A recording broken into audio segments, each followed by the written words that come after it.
আচ্ছা তুমি শান্তিতে থাকতে দিবা না আমারে?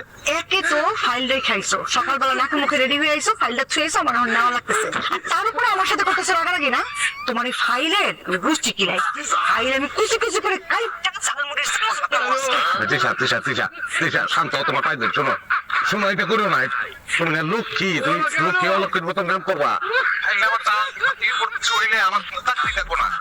শোনো একটু শান্ত হও, হ্যাঁ? আমি সরি, আমি দুঃখিত বললাম তো। আমি যত তাড়াতাড়ি পারো দরকার নাই, তুমি যত আসতে পারো আসো, কিন্তু আসো, ফাইলটা নিয়ে আসো। ফাইলটা না পাইলে কিন্তু আমার সর্বনাশ ছিল, কথা কও না কেন? আচ্ছা শোনো, এটা লেগে তোমার পুরস্কার আছে, আসো ফাইলটা নিয়ে। ফাইলের জন্য কিছু না হয়। কি পুরস্কার? আজকে তুমি আসো, তারপর কমো না। আগে বলো কি পুরস্কার? তোমার আজকে দুপুরে রান্না বান্না করানো লাগবো না, আমরা বাইরে কেমন নাই। হ্যাঁ আসো। ঠিক আছে, আসতেছি। জানো, হ্যাঁ থ্যাংক ইউ। হ্যাঁ তোমার ভাতের তোমার ঠান্ডা শেষ করতে পারো নাই, আর এই যে আমার কাছে পড়া শেষ।